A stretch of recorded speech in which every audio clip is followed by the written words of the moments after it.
Hello everyone. आज हम देखेंगे परंपरागत कृषि विकास योजना के बारे में। आखिर क्यों सरकार को परंपरागत कृषि विकास योजना को लाने की ज़रूरत पड़ी।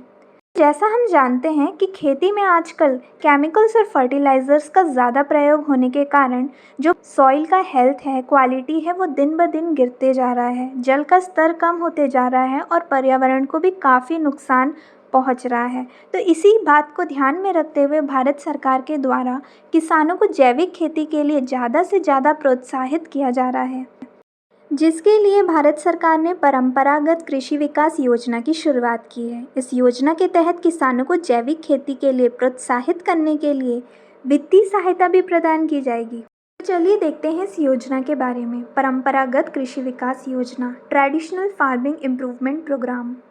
तो अगर इसका मतलब देखें तो परंपरागत मतलब होता है ट्रेडिशनल और कृषि विकास का मतलब होता है एग्रीकल्चर डेवलपमेंट। तो ट्रेडिशनल परंपरागत तरीके को आधुनिक तकनीक, मॉडर्न टेक्निक के साथ मिला के कृषि का विकास करना। यहाँ ट्रेडिशनल फार्मिंग का मतलब ऑर्गेनिक फार्मिंग से है, जिसमें आधुनिक तकनीक को मिला के कृषि का विकास करना ही परंपरागत कृषि विकास योजना है। National mission on sustainable agriculture, सतत कृषि पर राष्ट्रीय मिशन, इसके अंतर्गत सॉइल हेल्थ मैनेजमेंट, मृदा स्वास्थ्य प्रबंधन स्कीम लाया गया था। इसमें पूरा ध्यान मृदा के स्वास्थ्य, उसकी क्वालिटी, उसकी उर्वरक क्षमता मतलब ओवरऑल मृदा के सुधार पर दिया गया था। इसी को ही बढ़ाकर परंपरागत कृषि विकास योजना कर दिया गया। परंपरागत कृषि विकास योजना को प्रारंभ अप्रैल 2015 में किया गया। इसकी शुरुआत गवर्नमेंट ऑफ इंडिया, भारत सरकार के द्वारा किया गया। इसकी मंत्रालय ministry of agriculture and farmers welfare, कृषि एवं किसान कल्याण मंत्रालय है। इसका मेन ऑब्जेक्टिव, मुख्य उद्देश्य, सरकार के द्वारा किसानों को वित्तीय सहायता उपलब्ध करा के जैविक खेती करने के लिए प्रोत्साहित करना। अब देखते हैं परंपरागत कृषि विकास योजना के ऑब्जेक्टिव्स, उद्देश्य के बारे में। पहला, to promote organic farming by the use of traditional knowledge and modern technologies. परंपरागत ज्ञान और आधुनिक तकनीक का उपयोग करके जैविक खेती को बढ़ावा देना। दूसरा, to improve the fertility of the soil as well as soil health, मृदा उर्वरकता के साथ साथ मृदा स्वास्थ्य में सुधार लाना। तीसरा, to reduce the usage of chemicals and fertilisers to protect the environment as well as soil from its harmful effects. रासायनिक और उर्वरक के प्रयोग को कम करना ताकि वातावरण के साथ साथ मृदा को हानिकारक प्रभाव से बचाया जा सके। Next, to increase the income of farmers as well as generate prospective market for traders. किसानों की आय को बढ़ाना, साथ ही साथ व्यापारियों के लिए संभावित बाजार बनाना। Next point, to link the organic production with market as well as promote through certified organic farming. जैविक उत्पादन को बाजार के साथ जोड़ना, साथ ही साथ प्रमाणित जैविक खेती को बढ़ावा देना। Next, to encourage organic farming among farmers, traders, rurals and youth. जैविक खेती को किसानों, व्यापारियों, ग्रामीणों एवं युवाओं के बीच प्रोत्साहित करना। Next point, utilisation of modern technologies, आधुनिक तकनीक का उपयोग करना। Minimum 1 cluster demonstration should be organised in a village. कम से कम एक क्लस्टर प्रदर्शन गांव में आयोजित किया जाना चाहिए। Next point, to produce chemical free organic food for consumption, सेवन के लिए रासायनिक मुक्त जैविक पदार्थ का उत्पादन करना। Last point, to make use of assistance of experts from agriculture research organization, agriculture research organisation के एक्सपर्ट्स की सहायता उपयोग में लाना। देखते हैं इम्प्लीमेंटेशन। परंपरागत कृषि विकास योजना को लागू नेशनल लेवल पे department of agriculture, cooperative and farmers welfare के अंतर्गत इंटीग्रेटेड न्यूट्रिएंट मैनेजमेंट के ऑर्गेनिक फार्मिंग सेल के द्वारा किया जाता है। इस योजना को स्टेट लेवल में state department of agriculture and cooperative के द्वारा लागू किया जाता है और डिस्ट्रिक्ट लेवल में रीजनल काउंसिल, क्षेत्रीय परिषद के द्वारा लागू किया जाता है। अब देखते हैं परंपरागत कृषि विकास योजना के फंडिंग पैटर्न के बारे में। इस योजना के तहत केंद्र सरकार के द्वारा 60% फंड और राज्य सरकार के द्वारा 40% फंड दिया जाता है।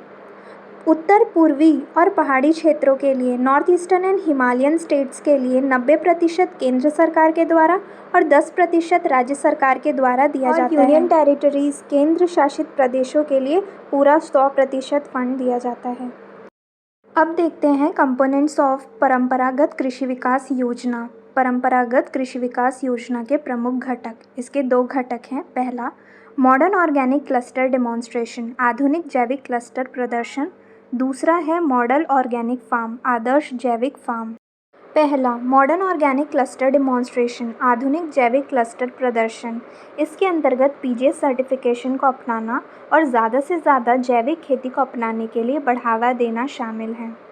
PGS certification, participatory guarantee system प्रमाणीकरण क्या है वो हम आगे समझेंगे।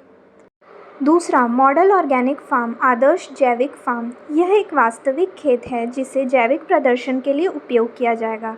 इसके फलस्वरूप टेक्नोलॉजी और उसके उपयोग का विस्तार होगा, जिसमें पारंपरिक भूमि को जैविक कृषि पद्धति में बदला जाएगा। इसके अंतर्गत कम से कम 3 डेमोन्स्ट्रेशन एक संस्था के द्वारा आयोजित किया जाएगा। परंपरागत कृषि विकास योजना के तहत जैविक खेती को 2 तरीकों से बढ़ावा दिया जाता है। पहला है क्लस्टर अप्रोच, क्लस्टर दृष्टिकोण। दूसरा है PGS certification, participatory guarantee system certification, भागीदारी गारंटी प्रणाली प्रमाणीकरण। What is cluster approach? Cluster दृष्टिकोण क्या है? In cluster approach, cluster of 50 और मोर फार्मर्स possessing 50 एकड़ और 20 hectare land to be involved in organic farming. 50 या 50 से अधिक किसान जिनके पास 50 एकड़ या 20 हेक्टेयर की ज़मीन हो, जैविक खेती करने के लिए क्लस्टर या समूह का निर्माण करेंगे। In such manner, in the course of 3 years, 10,000 clusters will be formed covering 5 lakh acre under organic farming. इस तरीके से 3 सालों में 5 लाख एकड़ क्षेत्र को कवर करने वाला 10,000 समूह जैविक खेती के लिए निर्माण हो जाएगा। No liability on farmers for spending on certification, किसानों पर प्रमाणीकरण खर्च के लिए कोई दायित्व नहीं होगा। In 3 years from seed to harvest as well as to transport produce to the market, rupees 20,000 per acre will be provided to each farmer. हर एक किसानों को 20,000 रुपये प्रति एकड़ 3 साल में बीज, फसल कटाई तथा उपज का बाजार तक परिवहन करने के लिए दिया जाएगा। Promotion of organic farming through traditional means and linkage of organic production with market for sale, पारंपरिक संसाधनों का उपयोग करके जैविक खेती को बढ़ाया जाएगा और जैविक उत्पादों को बाजार से जोड़ा जाएगा। Bye involving farmers help in increase domestic production and certification of organic produce, यह किसानों को जैविक खेती से जोड़ के घरेलू उत्पादन और प्रमाणीकरण में वृद्धि करेगा। What is PGS certification? भागीदारी गारंटी प्रणाली प्रमाणीकरण क्या है? यह एक ऐसी प्रक्रिया है जिसमें जैविक उत्पादों को जैविक प्रमाणीकरण दिया जाता है ताकि यह सुनिश्चित हो सके कि यह उत्पाद प्रमाणित खेत में तैयार किया गया है एवं समय समय पर इसका आधिकारिक अधिकारी के द्वारा जांच किया गया है। अब देखते हैं selection criteria for organic area. Hilly area के लिए 500 हेक्टेयर एरिया कवर करने वाले क्लस्टर को सिलेक्ट किया जाता है और प्लेन एरिया के लिए 1000 हेक्टेयर कवर करने वाले क्लस्टर को सिलेक्ट किया जाता है। प्रत्येक चुने गए क्लस्टर में कम से कम 65% छोटे सीमांत किसान होने चाहिए। इसके अंतर्गत सब्सिडी सीमा के लिए 1 हेक्टेयर भूमि वाला किसान पात्र होगा। अब बात करते हैं वित्तीय सहायता की, जो कि सरकार के द्वारा किसानों को उपलब्ध कराई जा रही है। 3 साल के लिए जैविक खेती करने के लिए 50,000 रुपये प्रति किसान प्रति हेक्टेयर की वित्तीय सहायता परंपरागत कृषि विकास योजना के तहत दिया जाता है, जिसमें से 31,000 रुपये, जो कि 62% बेसिक इनपुट्स जैसे सीड, ऑर्गेनिक फर्टिलाइजर्स, मैन्योर आदि के लिए किसानों को उपलब्ध कराया जाता है। ये वित्तीय सहायता किसानों को उनके बैंक खातों में सीधे भेज दी जाती है। परंपरागत कृषि विकास योजना के तहत और क्या लाभ किसानों को इस योजना के तहत उपलब्ध कराया जा रहा है? इस योजना के तहत 50 एकड़ या 20 हेक्टेयर के क्लस्टर या किसानों के समूह को 10 लाख रुपए की वित्तीय सहायता प्रदान की जाएगी। इसके अलावा PGS certification, manure management and mobilisation, मतलब पीजीएस प्रमाणीकरण, मैन्योर की व्यवस्था और ज़्यादा से ज़्यादा लोगों को जैविक खेती करने के लिए जुटाने के लिए 14.9 लाख रुपए वित्तीय सहायता सरकार के द्वारा प्रति क्लस्टर या प्रति समूह दी जाएगी। पीजीएस पार्टिसिपेटरी गारंटी सिस्टम को ग्रहण करने के लिए और ऑर्गेनिक उत्पादों का क्वालिटी कंट्रोल करने के लिए 4.9 लाख रुपए वित्तीय सहायता सरकार के द्वारा प्रति क्लस्टर उपलब्ध कराया जा रहा है। वैल्यू एडिशन एंड मार्केटिंग मूल्यवर्धन और वितरण के लिए सरकार के द्वारा 3 सालों के लिए 8800 रुपीज़ प्रति हेक्टेयर किसानों को उपलब्ध कराया जाएगा। इसके अलावा किसानों को क्लस्टर निर्माण एवं क्षमता निर्माण के लिए 3000 रुपये प्रति हेक्टेयर 3 साल के लिए एवं 7500 रुपये किसानों की क्षमता निर्माण के लिए 3 सालों के लिए वित्तीय सहायता के रूप में सरकार के द्वारा परंपरागत कृषि विकास योजना के अंतर्गत उपलब्ध कराया जा रहा है। परंपरागत कृषि विकास योजना के अंतर्गत 2021-22 में 450 करोड़ रुपीस बांटे गए। 2015-16 से लेकर 2020-21 तक 1576.65 करोड़ रुपीस बांटे गए। इस योजना के अंतर्गत कितना एरिया जैविक खेती के अंतर्गत है? 6.19 लाख। कितने किसानों को इस योजना से लाभ मिला है? 15.47 लाख फार्मर्स को इस योजना से लाभ मिला है। 2015-16 से लेकर अब तक कितने क्लस्टर का निर्माण हो चुका है?